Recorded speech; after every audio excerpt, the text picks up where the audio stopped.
Yara looked into the dark seed eyes of the Lady of the Wheat, and she thought she understood.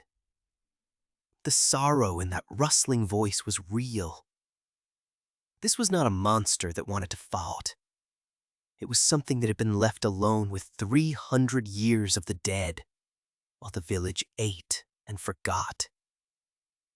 "We'll remember them," Yara said. "All of them. That's what you want, isn't it? Not to be feared. To not be alone with them anymore." For a long moment the lady was still. Then the whole field sighed, a sound like weeping and relief at once.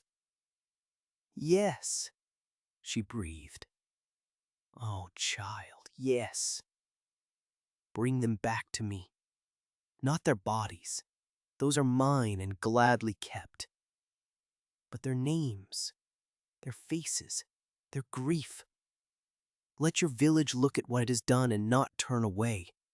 Do that before the cutting, and the hunger will be fed, and I will not call your mother. I will not need to call anyone for as long as you remember." "How will we know it's enough?" Yara asked. "I will know," said the lady, "and so will you." And then she folded back down into the wheat and was gone. And the whispering, for the first time, sounded almost like hope. It was not easy.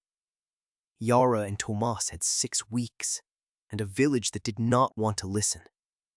They told their mother first. Mara wept, not only for herself, but because she had had an aunt long ago whose name the wheat had taken, and whom no one had been allowed to speak of since. That was how it worked, they began to understand. The village survived by not remembering, by burying each loss quickly and never naming it, because to look at it was unbearable.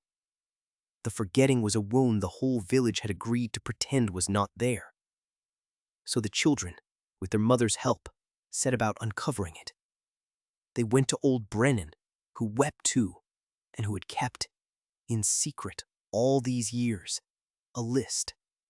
Every name the wheat had ever taken, written in his crabbed hand, 300 years of them, because someone, he said, should at least have known. They went to the miller whose wife was on that list, and to a dozen other houses where grief had been swallowed and never spoken. And one by one, gently, they began to ask people to remember out loud. It spread slowly and then quickly. An old woman spoke her brother's name for the first time in 40 years and could not stop crying, and was held. Families brought out hidden things, a ribbon, a carved spoon, a single shoe, kept secret because keeping them it felt forbidden. On the eve of the harvest, the whole of Stillmarsh gathered at the edge of the west field, every soul, with Brennan's long list in Yara's shaking hands. And they did the thing they had been too frightened to do for 3 centuries. They read the names, every one, out loud, into the wheat as the sun went down. 300 years of the taken, spoken and wept for and remembered at last, by the living who had eaten the bread their deaths had bought. The field listened, and as the last name was spoken into the dusk, the whispering changed forever. The hunger went out of it. What was left was only a vast, soft murmur, like a held breath finally released, like a grief finally shared. And through it, just once, the children heard the lady's voice, no longer sorrowful, saying, "Thank you. Thank you. Now I am not alone." The harvest came. It was good, as it had always been. But that year, for the first time in 300 years, no name was whispered, and no one left the village before the cutting. Mara lived. Everyone lived. And Stillmarsh changed.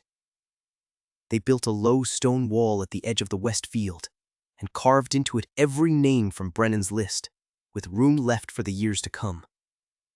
Each harvest eve after that, The whole village gathered there and read the names aloud, and spoke their own dead too, and did not look away.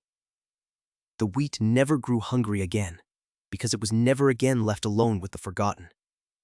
The bargain had become something else, not a price paid in blood, but a promise to remember, kept freely, every year.